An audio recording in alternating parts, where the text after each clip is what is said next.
ओम शांति। ओम शांति।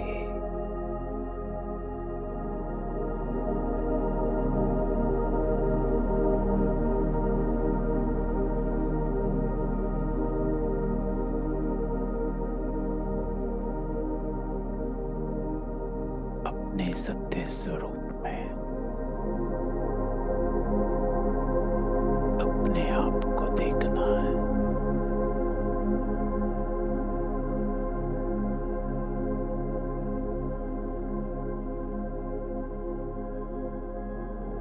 इस शरीर से न्यारी मैं आत्मा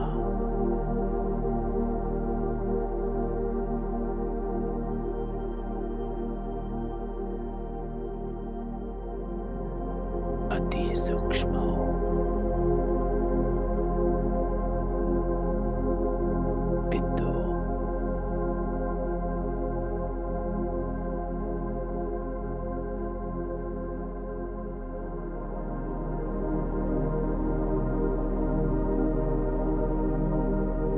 देह से न्यारी हो।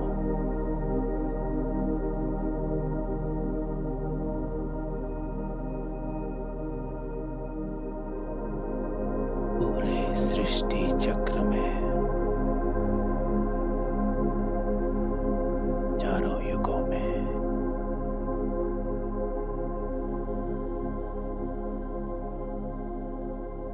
अपने आप को देख।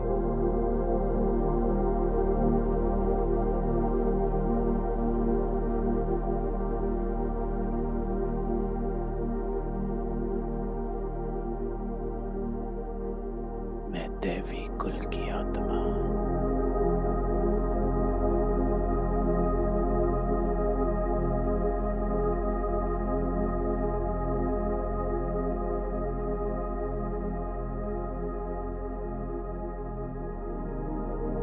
ईश्वरीय संतान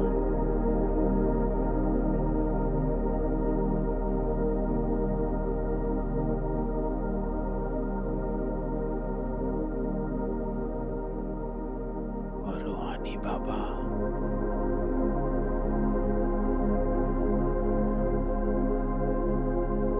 हम रूहों को पढ़ाता, रूहों को देखता, मुझ आत्मा से ही बात करता।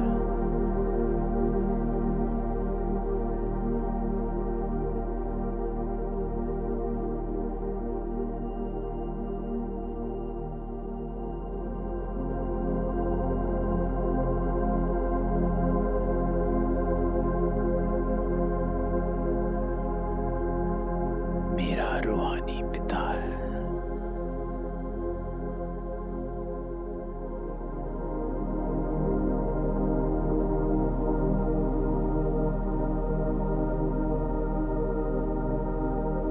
वो सामने बेटा मेरी सदगति कर रहा।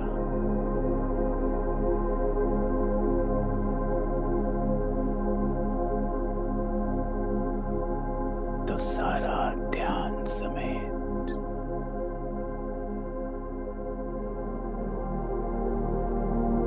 चले बाबा के सामने।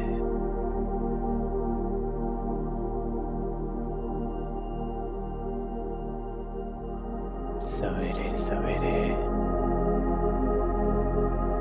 मेरा बाबा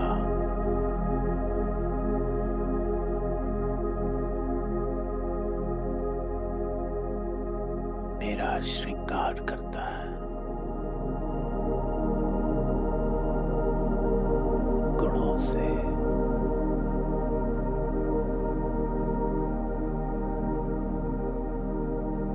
शक्तियों से वरदानों से। तो चले आज हमारा बाबा हमें क्या कहता। ओम शांति।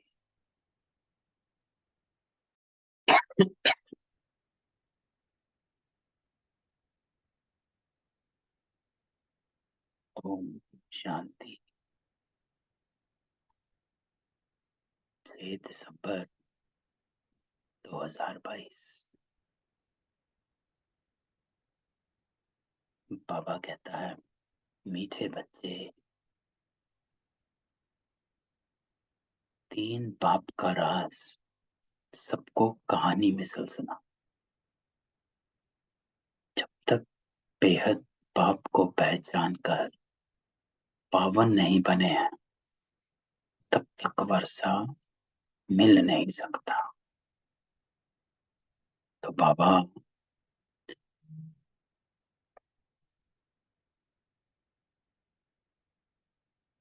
3 बातें कहता है।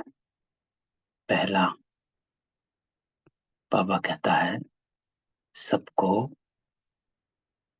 बाबा का परिचय दो।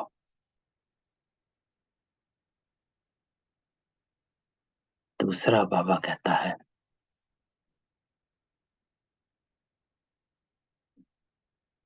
बाबा को पहचानना कि मैं जो हूँ, जैसा हूँ, ऐसा मुझे पहचान।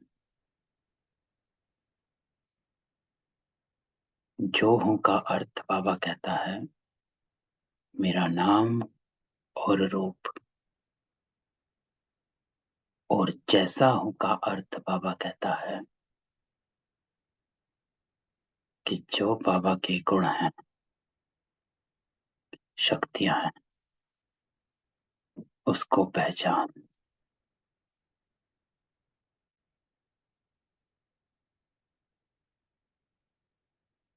तो बाबा कहता है, जब अपने बाबा को पहचानोगे, तब पावन बनोगे। तो जितनी पहचान बाबा कहता है, उतना नंबरवार पुरुषार्थ होता है। कि जिसने बाबा को जितना पहचाना है,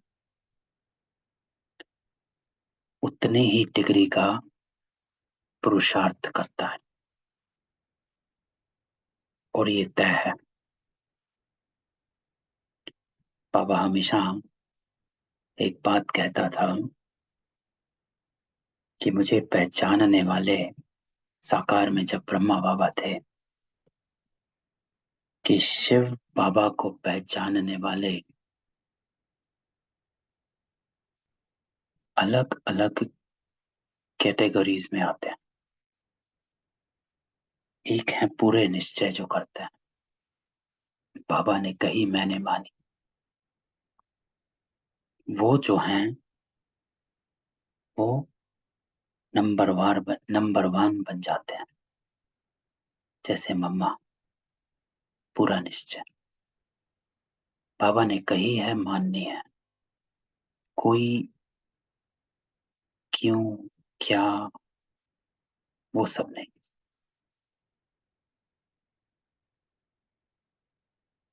तो बाबा कहता है, जब तक पायत के बाप को पहचान कर पावन नहीं बने, तो पावन बनना जरूरी। जितना जितनी पहचान, उतनी आपकी पावनता धारण होती है। कि चलो बाबा ने कहा है, पट कर लेते हैं। यहाँ पर डाइल्यूशन आ जाता। श्रीमत कि बाबा ने तो कहा है, लेकिन ऐसे नहीं चलता है, वो नहीं चलता है। तो बाबा कहता है, जिसको बाबा की पूरी पहचान हो, बेझिझक श्रीमत पर चलेगा, बिना फल को सोचे। कि अगर मैं चुप रहूंगा, तो सामने वाला मेरा फायदा उठाएगा। वो फल को नहीं सोचना, मुझे चुप रहना है। वहीं पर बुद्धि फुल स्टॉप लगा देती है। हम कई बार श्रीमत पर चलने पर तभी राजी हो जाते हैं जब हमें उसके परिणाम का एक्सेप्टेंस होती है।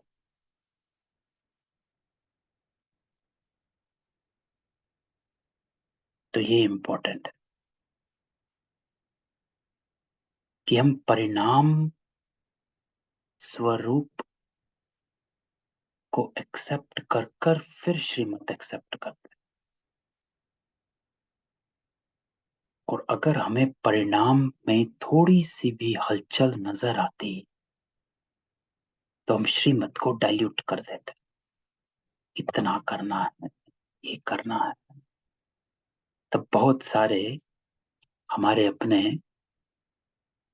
या रीजन कहो या फिर जो उसकी एडजस्टमेंट होती है, वो अपने हिसाब से कर लेते। तो बाबा कहता है पहली लाइन में, बाबा को पहचान कर पावन बनना, अर्थात श्रीमत को एक्सेप्ट किया, फुल स्टॉप। परिणाम नहीं सोचा किसके करने से कि ये होगा, वो होगा, ये होगा। वहीं पर हम नंबरवार हो जाते। तो बाबा कहता है जब तक पावन नहीं बने और तब तक वर्षा नहीं लगता। और इसीलिए हम कहते हैं अरे शांति नहीं है। बाबा तो कहता है कि ब्राह्मण सदा सुखी, ब्राह्मण खुशी में, मौज में रहने वाला। मैं तो मौज में नहीं हूं। तो बाबा आज कहता है मौज में रहना वर्षा है,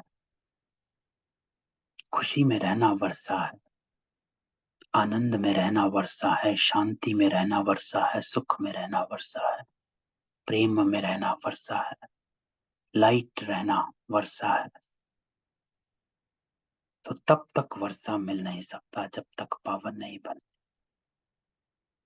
तो अपनी संकल्पों की, वाणी की, कर्मों की जो अपवित्रता है, उसको जब तक बाबा कहता है मिटाया नहीं, तो वर्षा कहां से मिलेगा। आज बाबा प्रश्न पूछता है, बाबा बिल्कुल ही नया है, उसने तुमको अपना कौन सा नया परिचय दिया। तो बाबा कहता है बाबा को मनुष्यों ने हजारों सूर्य से तेजों में कहा, लेकिन बाबा कहता मैं तो बिंदी। तो नया बाबा हुआ ना। पहले अगर बिंदी का साक्षात्कार होता तो कोई मानता ही नहीं। इसलिए जैसी जिसकी भावना होती है उन्हें वैसा ही साक्षात्कार हो जाता है। जाकी रही भावना जैसी, प्रभु मूरत देखी तुम जैसी। है ना। तो भक्ति मार्ग का गीत है या श्लोक है, बचपन में सुनते आए हैं। तो आज बाबा कहता है कि मनुष्यों ने बाबा को हजारों सूर्यों से तेजों में कहा, गीता में लिखा है। लेकिन बाबा बिंदी।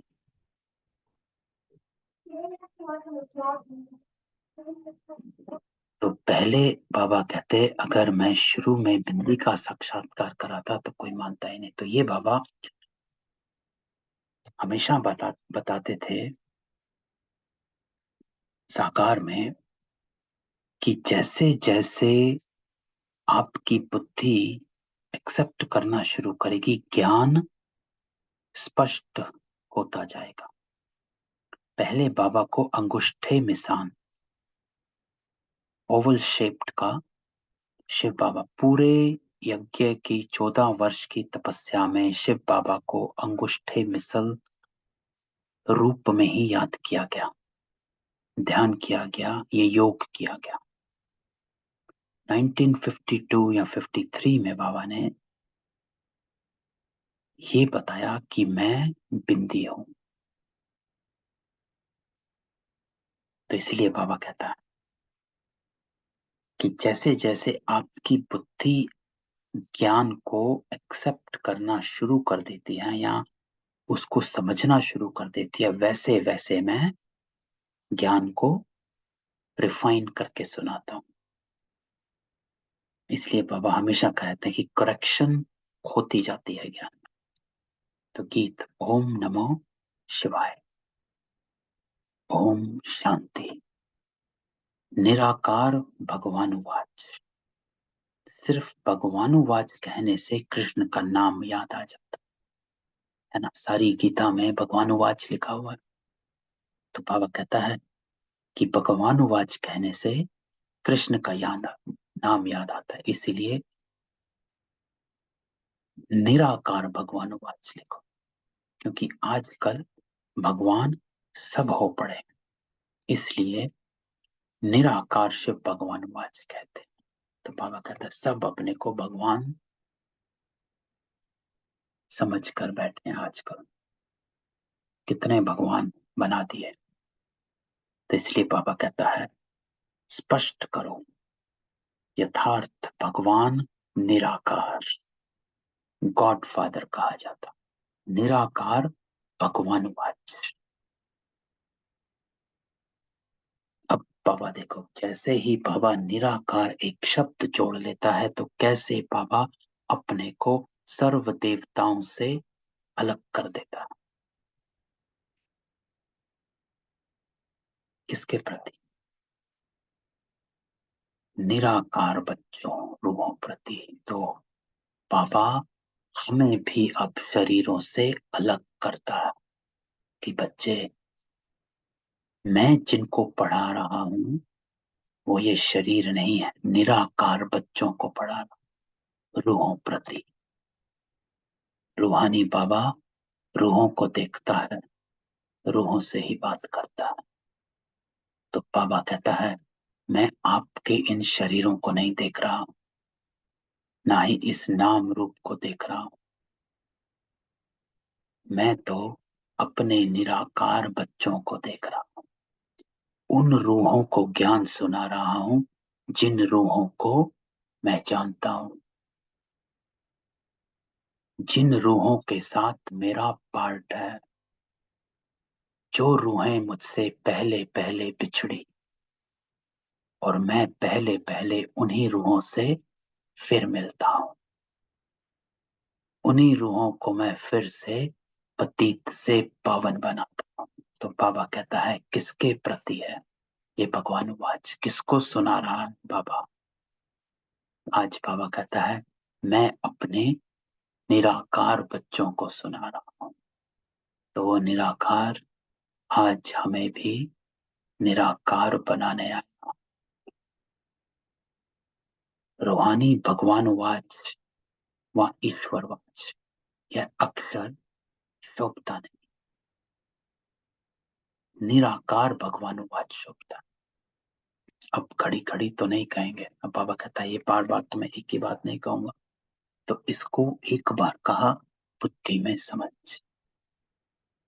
ये है बहुत गुप्त, इनका चित्र निकल ना सके। तो ब्रह्मा बाबा देखो, जब बाबा की कोई फोटो खींचता था तो बाबा कहते थे भक्त हैं, बाबा उनको भक्त कहता था। जो ब्रह्मा बाबा की फोटो खींचते थे, बाबा कहता अभी भी भक्ति के संस्कार है, क्योंकि इस बिंदु बाबा का तो चित्र निकल ना सके। बिंदी बनाकर भगवानुवाच लिखें तो कोई मानेंगे नहीं। भगवान के यथार्थ नाम रूप देश काल को कोई जानते ही नहीं। तो बाबा ऐसा अपना नाम रूप देश काल कर्तव्य है, 5 बातों से अपना परिचय देता है। तो बाबा कहता है मुझे यथार्थ जान, यदा अर्थ, एज इट इज। अगर बाप को जान जाए तो रचना को भी जान जाए। है ना। अगर परम पिता है तो अगर पिता नाम अक्षर दिया है तो किसी का तो पिता होगा। परम पिता परमात्मा कहा जाता तो बाबा कहता है पिता का नाम दिया गया तो किसी का तो पिता होगा। तो इसलिए बाबा कहता है अगर बाप को जान जाए तो रचना को भी जाने, तो वो आत्माओं का पिता। परंतु ना जानना ही उनका ड्रामा में नोंदा हुआ। तब तो फिर बाप अगर अपनी पहचान दे तो बाबा कहता है ये भी ड्रामा में नोंदा कि कोई मुझे नहीं जान सकता, क्योंकि ड्रामा में ये नोंद है कि मेरे द्वारा ही मुझे जान सकते हो। इसीलिए बाबा कहता बाबा को आकर अपनी पहचान देनी का। तो बाबा कहते हैं कि मेरा पार्ट होता है तभी आकर मैं अपनी पहचान देता हूं। तो बाबा भी ड्रामा में नोंदा हुआ है। तो एक बार बाबा ने मुरली, साकार मुरली चलाई थी, उसमें बाबा ने कहा था कि मैं द्वापर में भी भक्तों को साक्षात्कार कराता हूं, ज्ञान नहीं देता हूं। दे सकता था, नहीं देता हूं। क्यों नहीं देता हूं? क्योंकि द्वापर में मेरा वो पार्ट नहीं है। ज्ञान इमर्ज नहीं होता।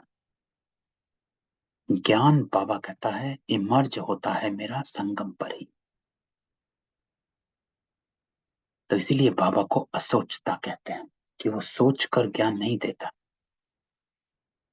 ये अपने आप ड्रामा में नूंद है तो चल रहा। तो बाबा कहता है पुरानी दुनिया को नया बनाता। पुरानी दुनिया में रहने वाले मनुष्य नई दुनिया में रहने वाले मनुष्य को पूजते हैं, है ना। हम भी पूछते आए, तुम बच्चों को समझाना। तो बाबा कहता है अब तुम्हें समझाना। जबकि ऋषि मुनि आदि सब कहते हैं हम रचना और रचता को नहीं जानते। नीति नीति कहते हैं, ना इति ना इति, अर्थात हम नहीं जानते। तो बाबा कहता है ऋषि मुनि आदि सब कहते कि हम रचता और रचना को नहीं जानते, फिर तुमने कहां से जाना? अगर तुम बाप को रचना को जानते हो तो हमको नॉलेज दो। कभी कोई को दे नहीं सकते, वर्षा दे ना सके। तुम बच्चों को बाबा से वर्षा। तो बाबा कहता है तुम बच्चों को ये नॉलेज मिलती है।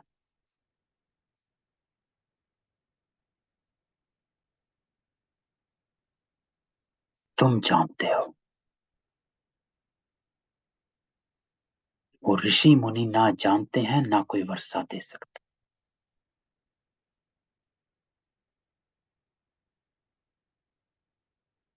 आप ही बच्चे हो जो बाबा से वर्षा लेते हो। तो तुम जानते हो बेहद का बाबा आया हुआ। क्यों आया? नई दुनिया का वर्षा अथवा सुख देने। तो अभी हमने बात करी जो बाबा का वर्षा, आज की जो मुरली की पहली लाइन है कि बाबा का जो वर्षा है सुख का, शांति का वर्षा, पवित्रता का वर्षा, आनंद का वर्षा, खुशी का वर्षा, ये वर्षा बाबा ही आकर देता।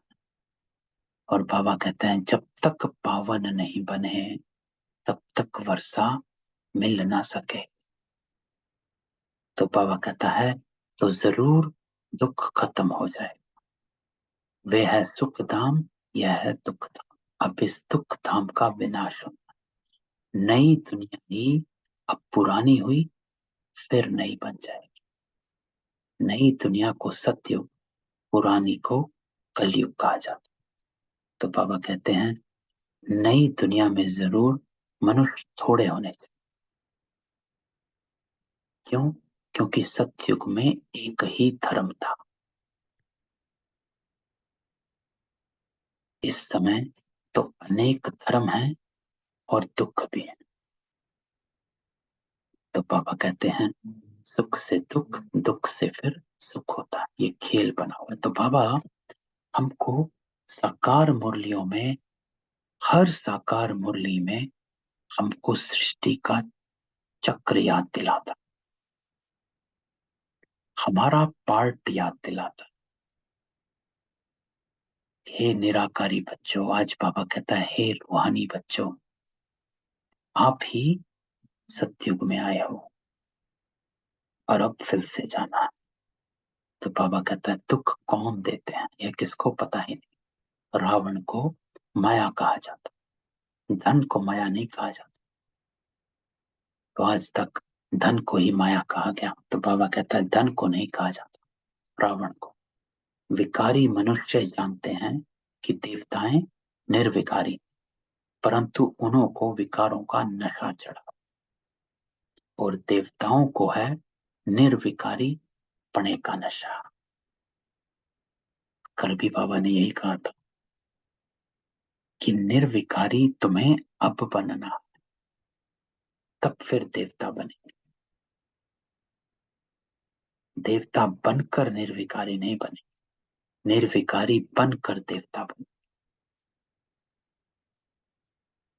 तो बाबा कहता है मनुष्य आत्माएं वो जिनको विकारों का नशा है, और देवता वो जिनको निर्विकारी पने का नशा है। इंटरेस्टिंग है। तो क्या मुझे मेरे निर्विकारीपन बनने का नशा है कि मैं काम क्रोध लोभ मोह अहंकार से न्यारा हो गया? इसका नशा, बाबा कहता है इसका नशा चढ़ जाना चाहिए कि मैं क्रोध नहीं करता, मुझ में अहंकार नहीं, मुझ में लोभ नहीं, मुझ में मोह नहीं, मुझ में काम नहीं। तो बाबा कहता है ये नशा। क्यों? क्योंकि बाबा कहता है वहां अपवित्र कोई होते, संगम पर ही तुम बच्चों को पवित्रता का राज समझाया जाता है कि पवित्र बनने से प्राप्तियां, अधिकारी बन जाते हो।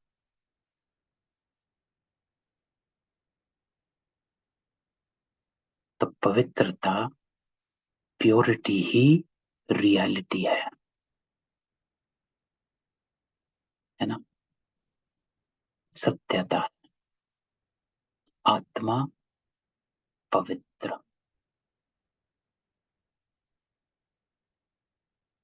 क्यों? क्योंकि आत्मा डिटैच होती है।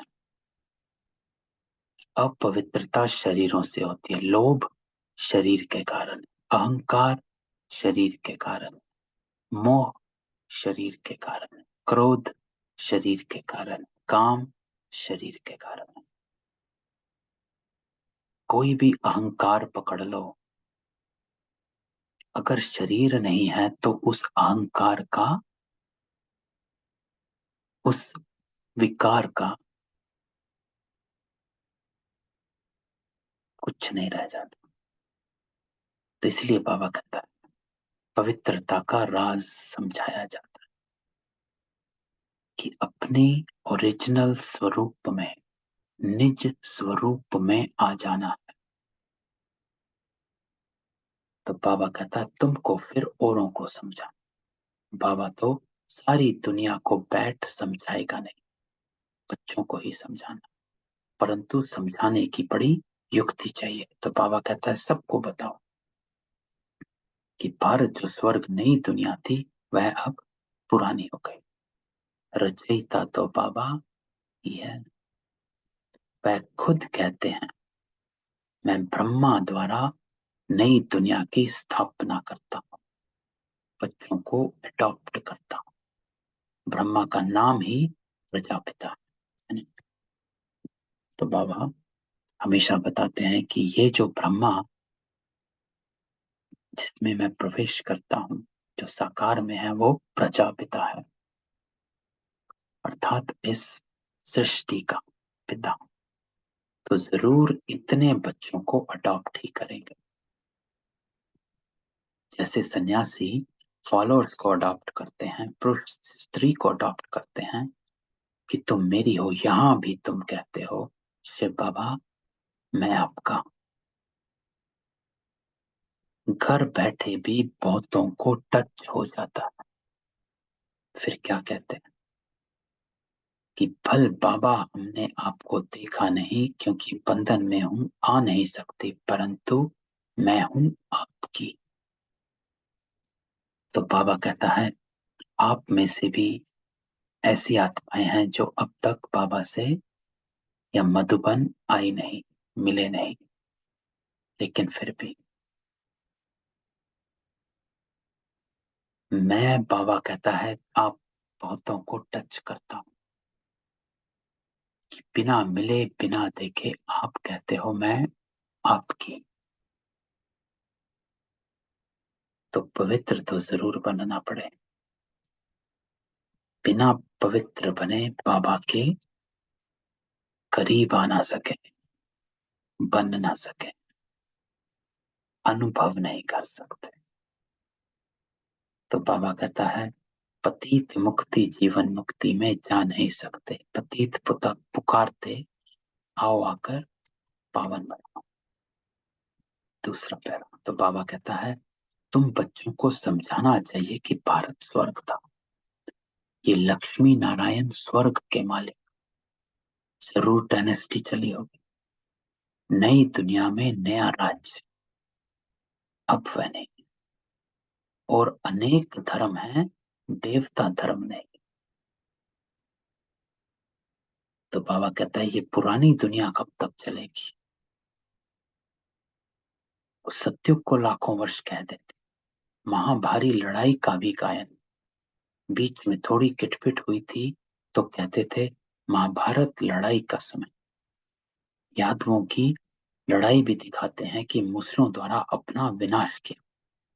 कभी लिखते हैं पांडवों और कौरवों की युद्ध, कभी लिखते हैं असुर और देवताओं की युद्ध।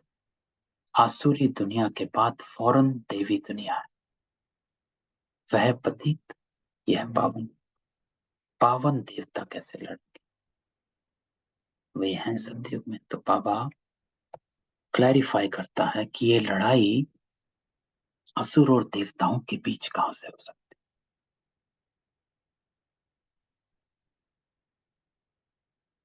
देवता तो सतयुग में, और लड़ाई तो दैवी गुणों में है ही नहीं, तो कैसे लड़े। ये कलयुग में बाबा कहता है दोनों की लड़ाई कैसे हो सकती। देवताएं अहिंसक हैं, असुर हिंसक हैं, देवताएं नरक में कैसे। तो बाबा कहता है अभी तुम संगम पर हो, नई दुनिया स्थापन होती, उसके लिए तुम पुरुषार्थ कर रहे।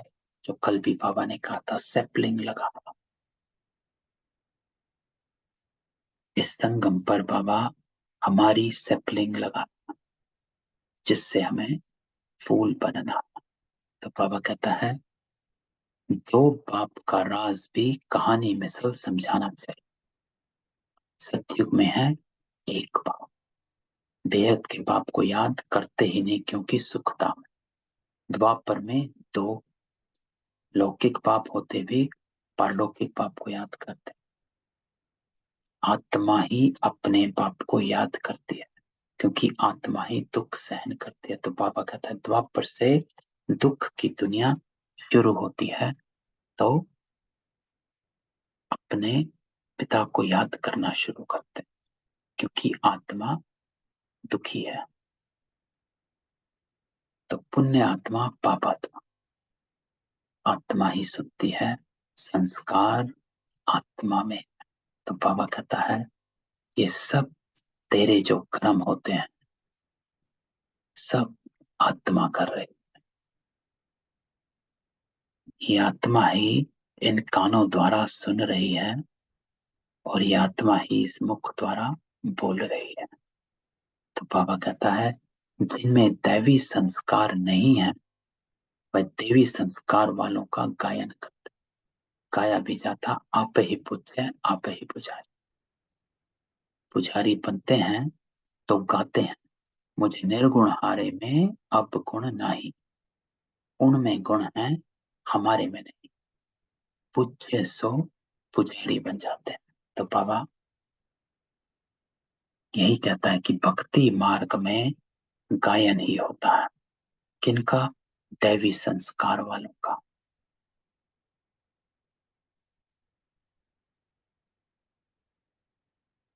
तुम कौन हो?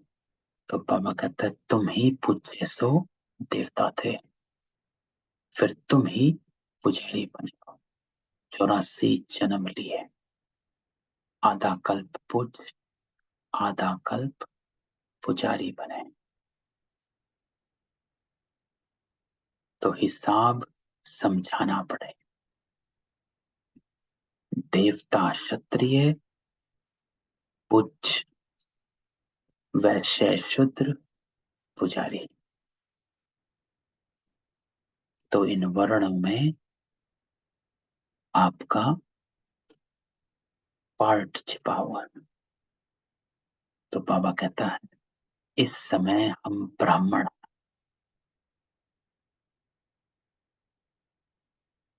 इन चारों वर्णों में से कोई नहीं। इस समय हम ब्राह्मण बीके हैं। इस समय क्योंकि आप ब्राह्मण हो इस समय, इसीलिए आपको 3 पाप हो जाते, क्योंकि आप ब्राह्मण हो। लौकिक पाप, निराकार पारलौकिक पाप, और तीसरा फिर प्रजापिता ब्रह्मा। तो यही एक जन्म है, बाबा कहता है, जिसमें 3 पाप होते।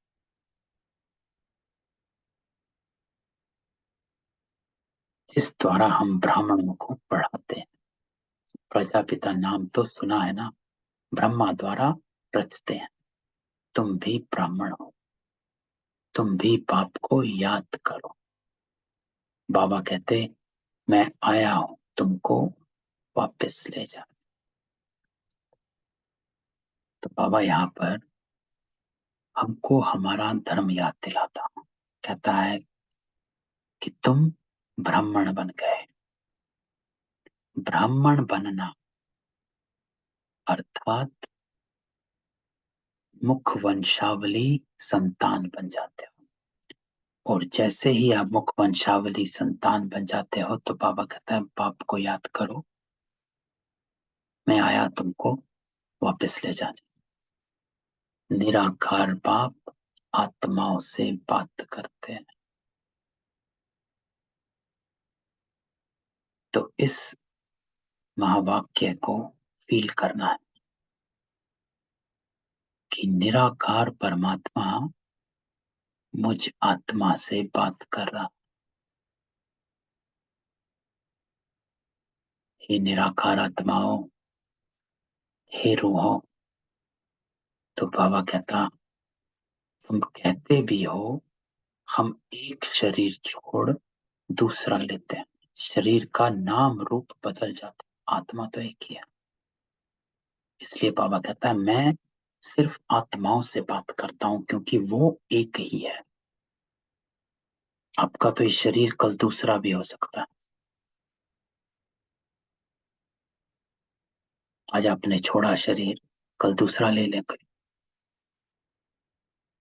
तो मैं आप आत्मा से बात करता हूं। तो अगर मैं आत्मा से बात करता हूं तो बाबा ने कई बार बताया तू कल फिर दूसरा जन्म ले, फिर यहां जाएगा।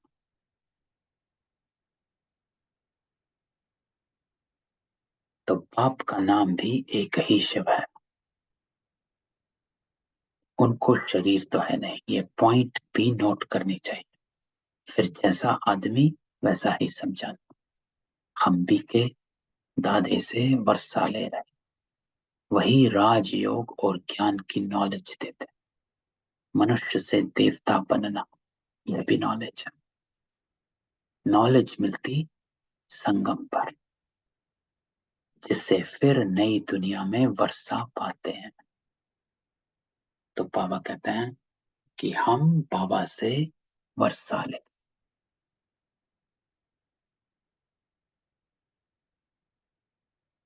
नॉलेज द्वारा। और ये नॉलेज मिलती है, बाबा कहता है, अभी। तो पतित दुनिया में आकर पावन दुनिया स्थापन करते हैं। अभी बाबा आया है घर ले जाने।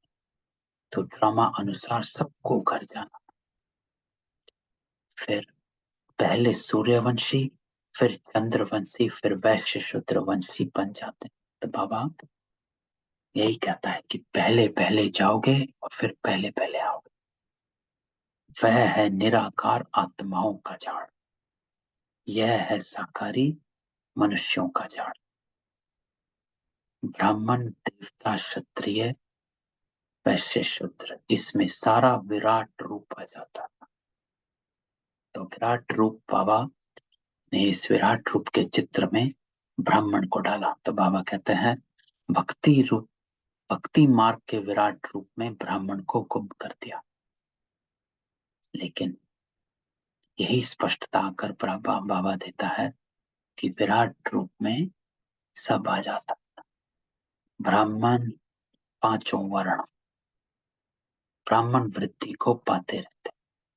रुद्रमाला और विष्णु की माला बनेगी। रुद्रमाला जो बाबा के बच्चे बने, और फिर उसमें से जो नंबर 1 विजयी आत्माएं हैं वो विष्णु की माला, जिसको विजय माला कहा जाता है, 108 की माला, 16,108 की, वो है विष्णु की माला। तो बाबा कहता है पहले रुद्रमाला और फिर रुद्रमाला से विष्णु की माला बनेगी।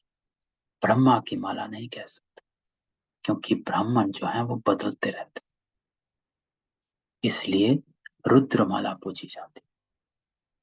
ये है नई नई बात। तो बाबा कहता है रुद्रमाला इसलिए पूजी जाती क्योंकि ब्रह्मा की माला नहीं।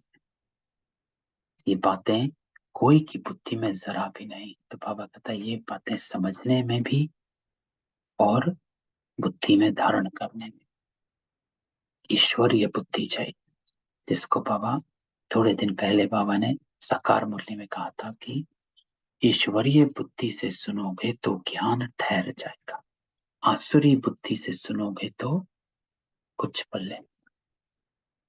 तो बाबा कहता है कल्प की आयु लाखों वर्ष कह देती, इसलिए तुम्हारी बातें सबको नई लगती। नई दुनिया के लिए नई चीज मिलती। बाबा भी वास्तव में नया है। वह तो कहते हैं नाम रूप से न्यारा, या तो कह देते हैं हजारों सूर्य से तेजों में है ना। सो तो जरूर जैसी भावना होगी वैसा साक्षात्कार होगा, है ना। झांकी रही भावना जैसी, प्रभु मूरत देखी तिन जैसी। तो बाबा कहता है बिंदी का साक्षात्कार हो तो कोई माने ही नहीं। ये सब बातें नहीं होने कारण मूंझते हैं। जो यहाँ के होंगे उनकी ही सैपलिंग लगेगी। तो आज बाबा फिर से सैपलिंग को याद दिलाता। तो बाबा कहता है जो इस बगीचे के होंगे, जो इस गार्डन के होंगे, उन्हीं की ही सैपलिंग लगे।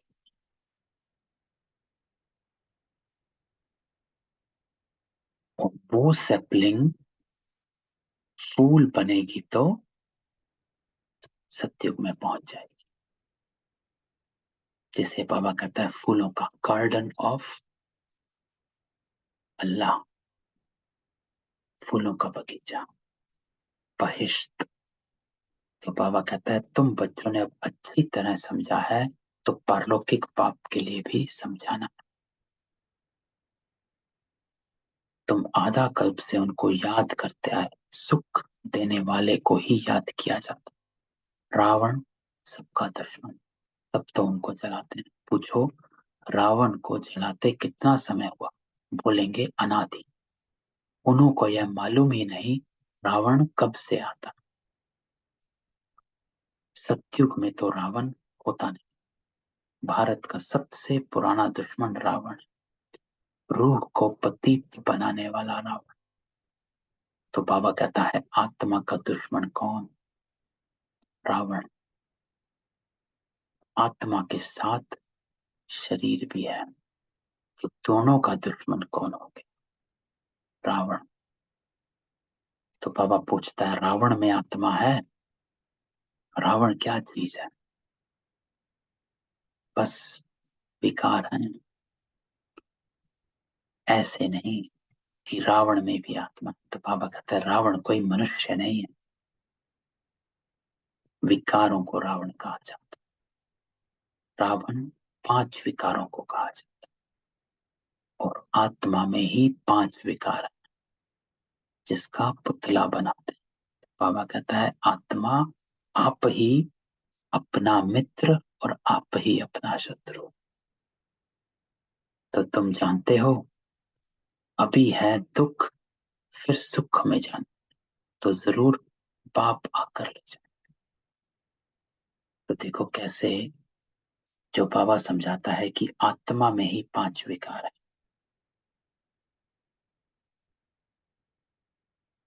और आत्मा ही निर्विकारी बनती है। तो कैसे हमें विकारों को मर्ज करना है और निर्विकारी पने को इमर्ज करना। अपने ही अंदर बाबा कहता है दोनों होते हैं, लेकिन पावर इतनी होनी चाहिए आत्मा में, शक्ति इतनी होनी चाहिए कि वो विकारी गुणों को इमर्ज होने ही ना दे।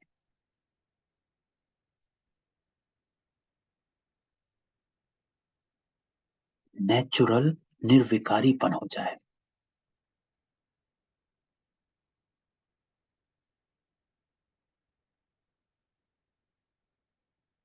ऐसे बनना है। तो बाबा कहता है वही पतित पावन है। जिससे दूसरी आत्मा आती है वैसे ये भी आती है। श्राद्ध खिलाते हैं तो आत्मा को बुलाते हैं। ब्राह्मण को ही अपने बाप की आत्मा समझ सब कुछ करते समझते हैं। वो आत्मा आती है, आत्मा बोलती है हाँ इनका आना न्यारा है, क्योंकि ये है भगवान का रथ। भागीरथ कहते हैं। तो बाबा कहता है ये डिफरेंट है, पानी की बात नहीं, ये है सारी ज्ञान की बात। बाबा समझाते हैं मैं साधारण तन में प्रवेश करता हूं और इनका नाम ब्रह्मा रखा। इनको अडॉप्ट नहीं करता, इनमें प्रवेश करता हूं, फिर तुमको अडॉप्ट करता।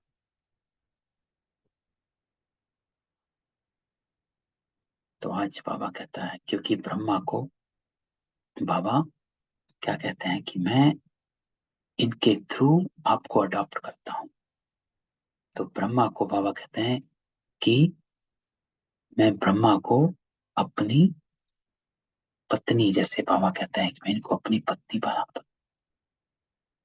तुम कहते हो शिव बाबा मैं आपका,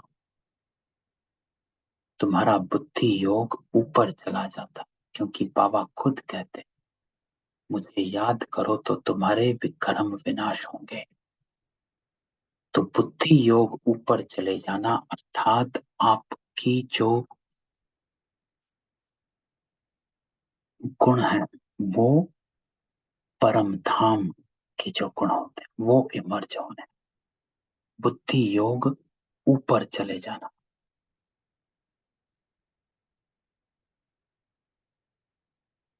इसी से तुम्हारे विक्रम विनाश होते हैं। क्यों? क्योंकि आपके जो ईश्वरीय संस्कार हैं वो इमर्ज होते हैं। जिस जगह को याद करते हो उस जगह की जो वाइब्रेशंस हैं वो आपको खींचती हैं। अगर अभी यहाँ बैठे शिमला को याद करोगे तो बर्फ याद आ जाएगी।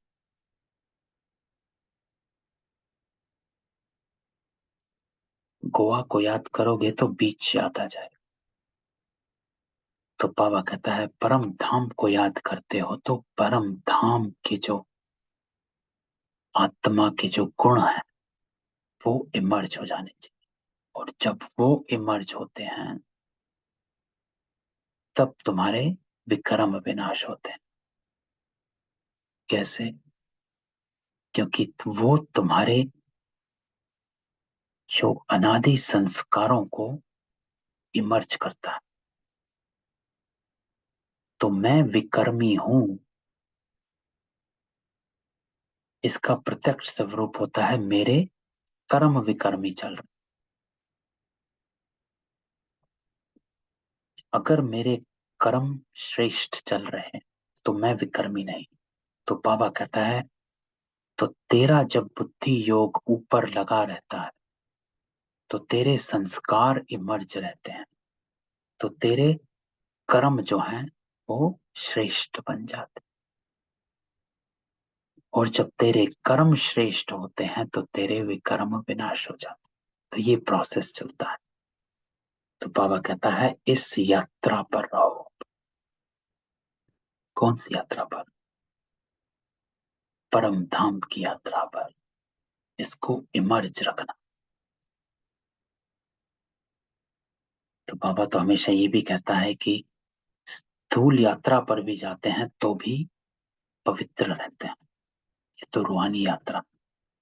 तो सदा आत्मा को ऊपर कनेक्ट रखना है कि जब हम अपने आप को बाबा से कनेक्टेड रखेंगे तो वो संस्कार को अपने अंदर इमर्ज रखेंगे, श्रीमत को इमर्ज रखें। तो समझो, बाबा कहता है ये बाबा कहाँ जाता है? तो याद शिव बाबा को कर। शिव बाबा इस रथ में दिल्ली गया, कानपुर गया, बुद्धि में शिव बाबा की याद रहे। बाबा कहता है कि याद सिर्फ शिव बाबा को करना है, नीचे नहीं रहना। अर्थात इस देह में बुद्धि को मत बिगाड़। इंपॉर्टेंट लाइन है, नीचे नहीं रहना।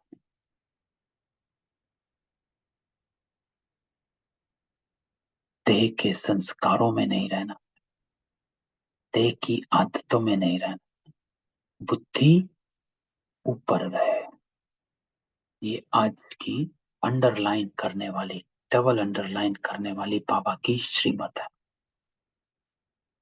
कि नीचे नहीं रहना है, बुद्धि ऊपर रहे। बुद्धि ऊपर रहना अर्थात बुद्धि से परख और निर्णय किया जाता।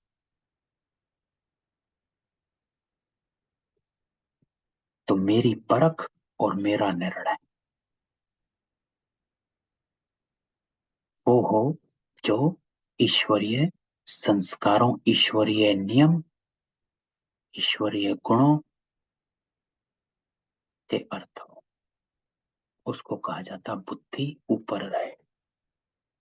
अगर बुद्धि अभी भी नीचे की तरफ है तो सब नीचे के ही संस्कार इमर्ज रहेंगे। तो बाबा कहता है आत्मा परमात्मा बाप को याद करे। बाबा कहते मेरा रहने का स्थान तो वहां ऊपर है, हमारे पिछाड़ी यहाँ नहीं भटकना।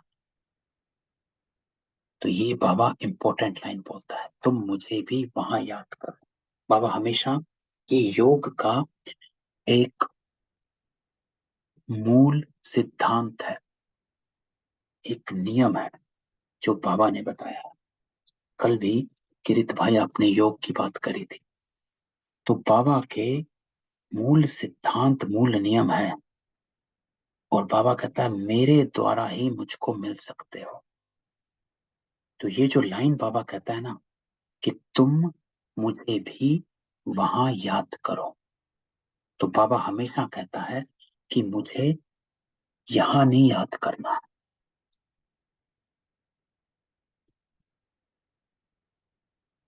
यहां नहीं याद करने का अर्थ है कि ऐसे नहीं कि बैठे और बाबा को, बाबा मेरे सामने नहीं। आपको पहले परम धाम पहुंचना है।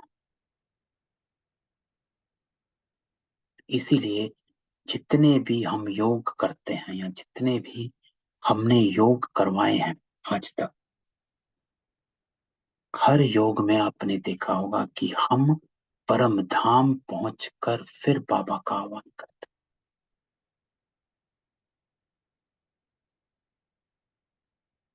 तो बाबा यही कहता है कि मुझे मेरे घर में याद करो, यहां नहीं भटकना। बाबा कहता है हमारे पिछाड़े यहां नहीं भटकना, यहां नहीं, पहले परम धाम पहुंचो। और परम धाम ये योग के स्टेप्स हैं।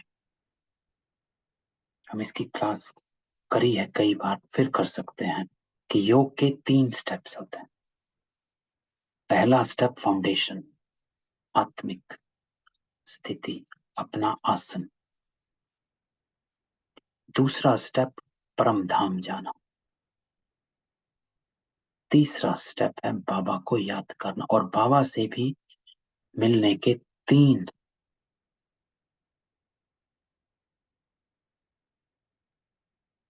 सालुक्य, सानिध्य, सामीप्य।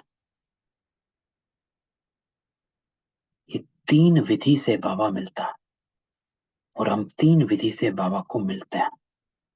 तो ये तीनों विधि पता होनी चाहिए कि जब हम बाबा से बैठ योग लगाएं तो ये तीनों ही विधि से बाबा से मिले, तब हम बाबा से यथार्थ योग लगेगा, तब योग में पावरफुल और आपकी बुद्धि कनेक्ट। तो बाबा कहता है तुम आत्माएं भी बाबा के साथ रहने वाली हो। क्योंकि यहां याद करके बाबा कहता फायदा क्या है, ना आप यहाँ के हो ना मैं यहाँ का हूं, मैं भी वहां का, आप भी वहां के, यहाँ का कुछ भी तेरा नहीं, ना संस्कार यहाँ के तेरे, ना संबंध यहाँ के तेरे। तो इस दुनिया में तो कुछ रखा नहीं। तो बाबा कहता है ऊपर चलना, वहां के संस्कार और वहां के हम। तो बाबा कहता है ऐसे नहीं, बाबा का स्थान अलग तुम्हारा अलग नहीं, ये बातें बुद्धि में बिठानी है।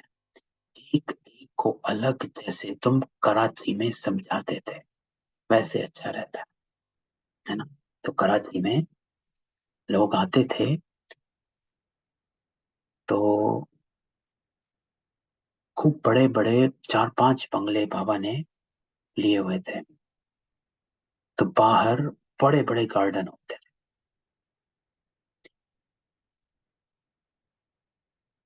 तो उन गार्डन में बैठकर, अंदर नहीं कमरे में, बाहर गार्डन में बैठकर कोर्सेज कराए जाते थे, समझाते थे। जो भी आते थे सीखने उनको बाहर गार्डन में बिठाकर समझाया जाता। तो बाबा कहता है इकट्ठे एक दो की वाइब्रेशन ठहरने नहीं, भक्ति भी एकांत में करते, ये पढ़ाई भी एकांत में करनी है। तो बाबा कहता है एकांत में करनी है पढ़ाई। तो ये बाबा जब मुरली सुनाता था तो मुरली के बाद सब भाई बहन जो भी लगन वाले होते थे एकदम एकांत में, कोई छत पे बैठा है, कोई पहाड़ी पर चला गया, कोई इधर बैठा, कोई वहां बैठा, सब बैठे मुरली की रिवीजन करते थे अकेले में, दो के साथ में। क्यों? क्योंकि बाबा कहता है इकट्ठे एक दो के वाइब्रेशन ठहरने।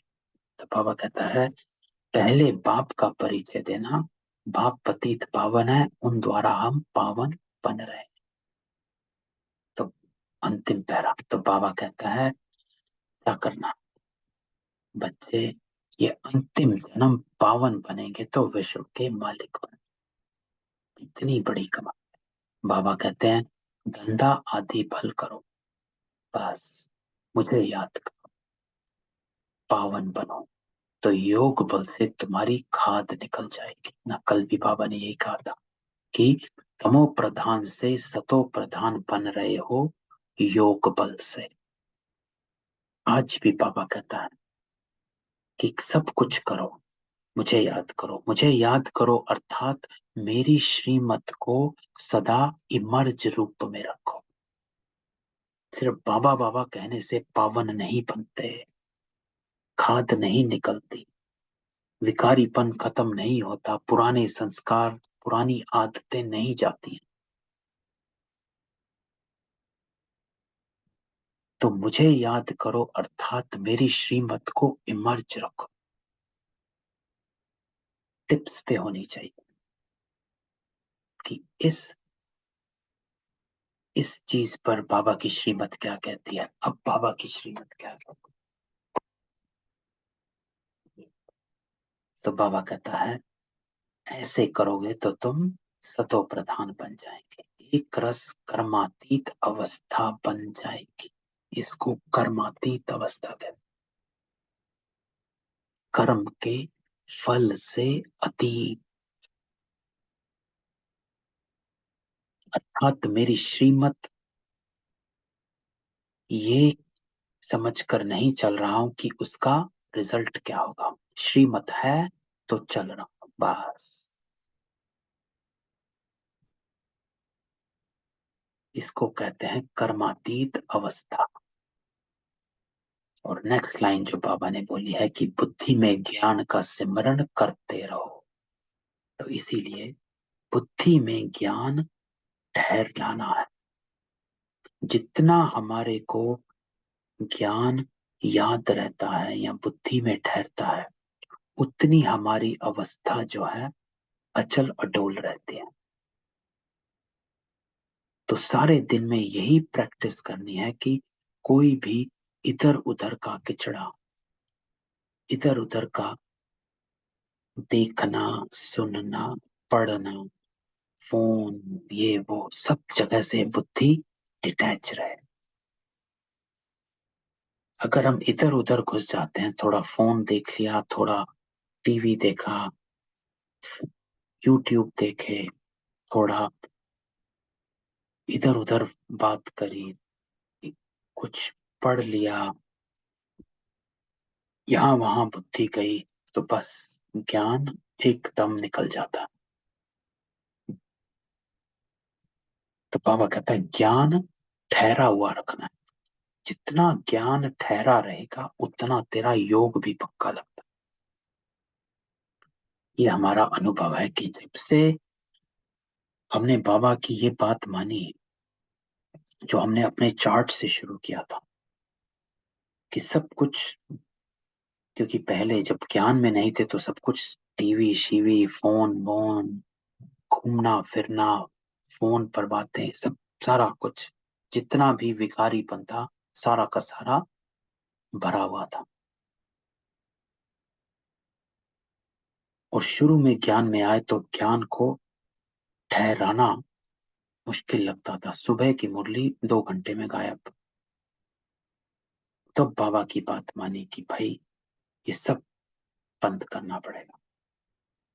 तो जैसे जैसे मैंने उधर की बातें कम करनी शुरू करी, फिर एकदम बंद कर दी, तो ज्ञान का ग्राफ जो था वो ऊपर चला गया अपने आप। तो ये एक युक्ति है। हमें ज्ञान ठहराने की का पुरुषार्थ नहीं करना होता।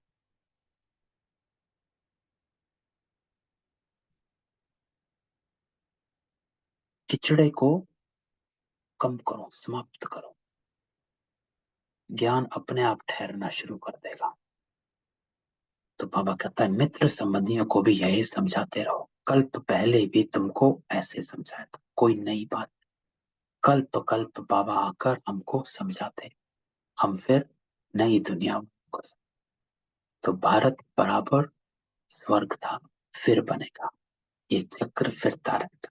तो बाबा कहते हैं कि सत्युग को लाखों वर्ष कैसे हो सकते, इतनी आदमशुमारी कहाँ है। तो बाबा कहता है अगर सत्युग को लाखों वर्ष हैं तो सब कहाँ चले गए। पिछले 50 सालों में ही पॉपुलेशन डबल ट्रिपल हो गई है।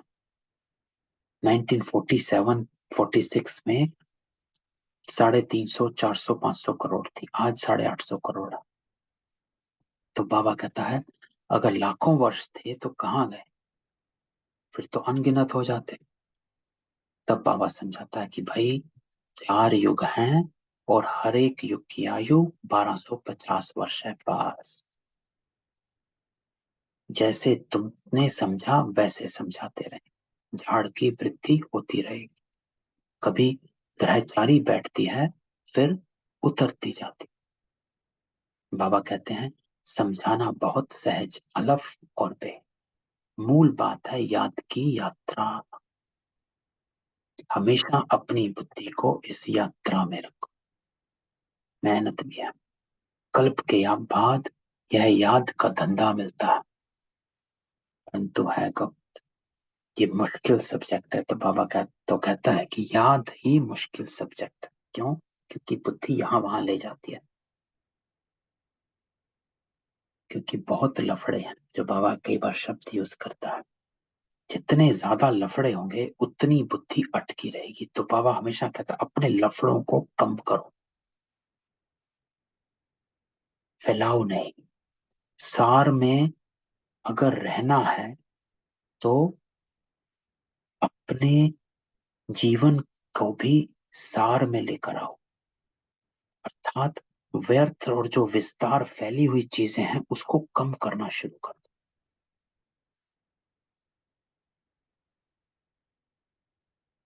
तो अलफ को याद करना, अलफ को ही भूले आओ। भगवान को कोई जानते नहीं, गाया भी जाता है। सतगुरु बिगर घोर अंधियारा, सोच रहे में एक ही सतगुरु ले जाते हैं। आज तो मीठे मीठे सिकिलते बच्चों प्रति माता पिता बाप दादा का याद प्यार, गुड मॉर्निंग। रूहानी बाप की रूहानी बच्चों को नमस्ते। हम रूहानी बच्चों की रूहानी बाप दादा को याद प्यार, नमस्ते और गुड मॉर्निंग। तो आज की धारणा, बाबा कहता है योग बल से आत्मा को सतो प्रधान बनाकर एक रस कर्मातीत अवस्था तक पहुंचना। ऐसा योग, याद की गुप्त मेहनत करनी है, एकांत में पढ़ाई करनी है। मुरली अपने साथ एक बार अलग से जरूर पढ़नी। हमने एक मुरली की क्लास करी थी, तो उसमें हमने मुरली पढ़ने का तरीका उस पर क्लास करी थी। तो उसमें ये बात बाबा की याद है कि एकांत में पढ़ना बहुत जरूरी है। क्योंकि it is a one on one conversation of a father with a child. एक बाप के बच्चों प्रति एक लेटर है, तो उस लेटर को अकेले में पढ़ना। तो बाबा दूसरा कहता है बाप से मुक्ति, जीवन मुक्ति का वर्षा लेने के लिए इस अंतिम जन्म में पवित्र जरूर बन। तो बाबा कहता है पवित्र बन। वरदान, एक पॉइंट शब्द की स्मृति से मन बुद्धि को नेगेटिव के प्रभाव से बचाने वाले नंबर 1 विजयी भव। तो बाबा वरदान देता है कि नंबर 1 विजयी बन जाओ। विजयी अर्थात विकारों पर विजय प्राप्त करने वाले, अपने पुरानी आदतों पर विजय प्राप्त करने वाले, पुराने संस्कारों पर विजय प्राप्त करने वाला। तो बाबा कहता है एक पॉइंट शब्द की स्मृति से मन बुद्धि को नेगेटिव के प्रभाव से बचा। तो वर्तमान समय विशेष माया का प्रभाव मन में नेगेटिव भाव और भावना पैदा करने या यथार्थ महसूसता को समाप्त करने का चल रहा है। इसलिए पहले से ही सेफ्टी का साधन है। कल भी बाबा ने कितना बताया था कि माया के सूक्ष्म, कल का वरदान, कि माया के सूक्ष्म प्रभाव जो होते हैं वो आपको कैसे खींचते हैं। आज भी बाबा उसी पर वरदान फिर से दे रहा है कि जो माया का प्रभाव जो है वो मन में नेगेटिव भाव और भावना पैदा करता है। अरे इसने ये कर दिया, अरे वो कर दिया। तो बाबा कहता है इस समय विशेष माया का ये प्रभाव चल रहा है, तो आपको सेफ रहना है। कैसे? बाबा कहता है इसका विशेष साधन है सिर्फ एक पॉइंट शब्द। कोई भी संकल्प, बोल व कर्म व्यर्थ है तो उसे पॉइंट लगा दो, तब नंबर 1 विजयी बन जाएंगे। Full stop. माया के स्वरूपों को पहचानो, सीजन को पहचानो और स्वयं को सेव कर लो। स्लोगन। संगम पर जिन्हें सेवा का श्रेष्ठ भाग्य प्राप्त है वही पद्मापदम भाग्यवान। तो ये कौन है? बाबा कहते हैं आप पद्मापदन भाग्यवान आत्माएं हो। ओम शांति। ये थी आज की बाबा की मुरली। तो सबको अनम्यूट करता हूँ, किसी का कोई क्वेश्चन हो तो। आज बाबा ने कितनी समझानी दी है कि कैसे हमें योग कैसे लगाना, पावन कैसे बना, करना क्या है ना। तो ओम शांति।